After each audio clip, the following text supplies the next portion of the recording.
আমরা সেমিস্টারের শুরু থেকে ছাত্রছাত্রীদের পাশে বিভিন্ন নোটপত্র বিভিন্ন সাজেশন দিয়ে কিন্তু পাশে থেকেছি, কিন্তু এখন ব্যাপারটা একটু আলাদা। সামনে পরীক্ষা, এই মুহূর্তে প্রয়োজন সব থেকে যেটা গুরুত্বপূর্ণ সেটা হচ্ছে লিমিটেড সাজেশন, মানে এমন কিছু প্রশ্নাবলী যেগুলো পরীক্ষার জন্য মোস্ট ইম্পর্টেন্ট। আর আজকের এই ভিডিওটি শুধুমাত্র সেই সমস্ত ছাত্রছাত্রীদের জন্যই যারা সাজেশন ফলো করে পরীক্ষা একটা ভালো স্কোর করে এই সেমিস্টারটা শেষ করতে চায়।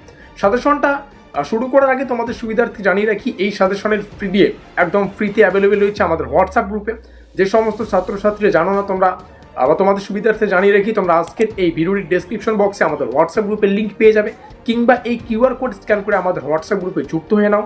সাজেশনের পিডিএফ কীভাবে ডাউনলোড করবে সেটা ভিডিওটির শেষে বলছি। তো চলো শুরু করছি আজকের এই লাস্ট মিনিট ব্রহ্মাস্ত্র সাজেশনমূলক ক্লাসটি। এই পঞ্চম সেমিস্টারে এসে আমাদের মেজরের 3টা পেপারের পরীক্ষা দিতে হবে, মেজর 7, মেজর 8 এবং মেজর 9। আমরা ধীরে ধীরে 3টা পেপারের সাজেশনমূলক ক্লাসগুলো তোমাদের সামনে শেয়ার করব। আমাদের আজকের আলোচ্য বিষয় মেজরের প্রথম পেপার, অর্থাৎ মেজর 7 এডুকেশন।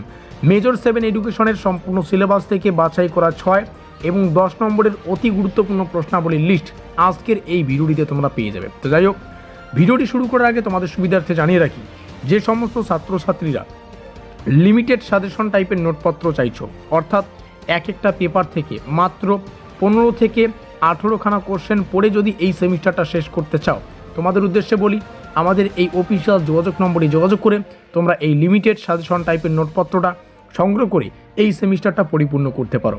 এই লিমিটেড টাইপের সাজেশনের যে নোটপত্র, এটা আমরা বিভিন্ন দৃষ্টিকোণ থেকে পরীক্ষা নিরীক্ষা করে কিন্তু তৈরি করেছি। যে প্রশ্নগুলো এক্সাম পয়েন্ট অফ ভিউ থেকে মোস্ট ইম্পর্টেন্ট, শুধুমাত্র সেই কোশ্চেন এবং অ্যান্সারগুলোকেই এই লিমিটেড সাজেশন টাইপের নোটপত্রে রাখা থাকবে। তোমরা শুধুমাত্র যে মেজর 7 তা না, মেজর 7, 8, 9 এই 3টা পেপারেরই কিন্তু লিমিটেড সাজেশন টাইপের নোটপত্র, অর্থাৎ মাত্র 15 থেকে 18খানা কোশ্চেন উইথ অ্যান্সারে এই যে লিমিটেড নোটপত্র, সেটা সংগ্রহ করতে আমাদের এই নম্বরে যোগাযোগ করে নোটপত্রগুলো সংগ্রহ করতে পারো। শুরু করছি আজকের এই বিশেষ ভিডিওটি। তো প্রথমে আমরা 6 নম্বরের কোশ্চেনগুলো আলোচনা করব। তো 6 নম্বরের যে কোশ্চেনগুলো আজকে আমরা শুরুতে আলোচনা করছি, টোটাল 14খানা কোশ্চেন রয়েছে। তো এই কোশ্চেনগুলো 6 অথবা 10 উভয় মার্কের জন্য আসতে পারে। আমাদের পরীক্ষায় কোশ্চেনগুলোকে ইংলিশে রাখা হয়, সেটা তোমরা জানো। তোমাদের বোঝানোর তাগিদে আমরা এই কোশ্চেনগুলোকে বাংলাতেও রেখেছি, যাতে করে তোমাদের পড়তে এবং বুঝতে সুবিধা হয়। প্রথম কোশ্চেন, শিক্ষাগত প্রযুক্তির অর্থ, প্রকৃতি, ব্যাপ্তি। মোস্ট ইম্পর্টেন্ট একটা টপিক। শিক্ষা প্রযুক্তি ও শিক্ষায় প্রযুক্তির মধ্যে পার্থক্য। একটা আছে শিক্ষা প্রযুক্তি আর শিক্ষায় প্রযুক্তি, এই দুটোর মধ্যে পার্থক্য পড়বে। আর এর আগের একটি ক্লাসে আমি বলেছি, যেখানে পার্থক্য রয়েছে সেখানে সম্পর্কও রয়েছে। তো পার্থক্য সম্পর্ক দুটোই পড়বে। মোস্ট ইম্পর্টেন্ট একটি কোশ্চেন, শিক্ষাগত প্রযুক্তির হার্ডওয়্যার পদ্ধতির বৈশিষ্ট্য।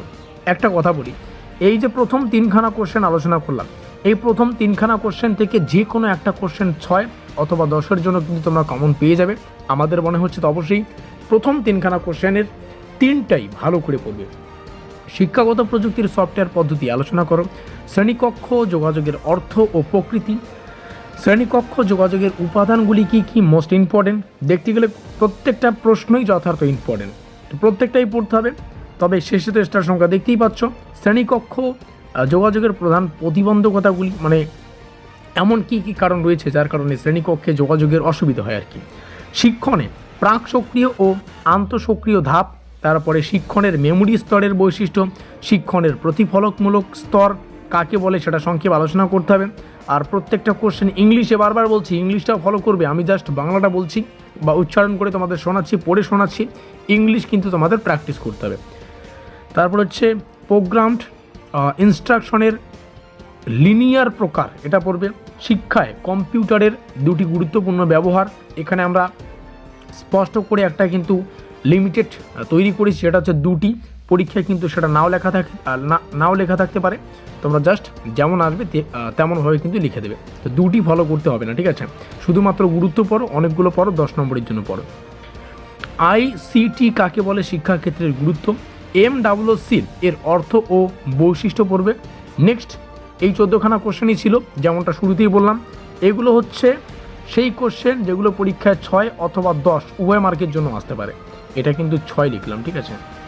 তো 6 অথবা 10 উভয় মার্কের জন্য আসতে পারে। তবে 10 নম্বরের এক্সট্রা সাজেশনের লিস্ট তৈরি করা আছে। তার মধ্যে প্রথম, শিক্ষাগত প্রযুক্তির ধারণা, প্রকৃতি, ব্যাপ্তি। শিক্ষাগত প্রযুক্তির হার্ডওয়্যার, সফটওয়্যার ও সিস্টেম অ্যাপ্রোচ, শ্রেণীকক্ষ যোগাযোগের প্রতিবন্ধকতা ও সেগুলো দূর করার কৌশল, শিক্ষায় অডিও, তারপরে হচ্ছে ভিজুয়াল ও অডিও ভিজুয়াল মিডিয়ার শিক্ষাগত গুরুত্ব, শিক্ষণের ধাপসমূহ যেগুলো রয়েছে সেটা কিন্তু ডিটেলসে তখন তোমাদের লিখতে হবে, শিক্ষণের স্তরসমূহ, তারপরে হচ্ছে ব্রুনারের কনসেপ্ট অ্যাটেইনমেন্ট সেটা পড়বে, এবং বাকি 3খানা কোশ্চেন এখানে দিলাম, তোমরা এগুলো পড়ে রাখো। তো এই ছিল শেষ মুহূর্তে এসে বাছাই করা কিছু 6 এবং 10 নম্বরের প্রশ্নের সাজেশন। আবারও বলছি, মেজরের 3টা পেপার, মেজর 7, মেজর 8 আর মেজর 9, 3টা পেপারের আলাদা আলাদা দিন কিন্তু পরীক্ষা হবে। আর এই 3টা পেপারের যদি গুরুত্বপূর্ণ কোশ্চেন এবং অ্যান্সার চাও লিমিটেড, অর্থাৎ 15 থেকে 18খানা কোশ্চেন পড়ে যদি এই সেমিস্টারটা শেষ করতে চাও, তাহলে আমাদের এই নম্বরে যোগাযোগ করে লিমিটেড সাজেশন টাইপের নোটপত্রটা সংগ্রহ করতে পারো। এই যে নোটপত্র লিমিটেড, এখানে কিন্তু প্রশ্নাবলীকে বিভিন্ন পরীক্ষা নিরীক্ষা করে আমাদের নোটপত্রে রাখা হয়েছে। একদম বেছে বেছে যে কোশ্চেনগুলো এক্সামের পয়েন্ট অফ ভিউ থেকে মোস্ট ইম্পর্টেন্ট, শুধুমাত্র সেই কোশ্চেনগুলোকেই আমাদের এই পেইড নোটসে রাখা থাকবে, যেটা লিমিটেড পেইড নোটস। এই নম্বরে যোগাযোগ করে বাকি তথ্য জেনে রাখো। দেখা হচ্ছে পরের ক্লাসে।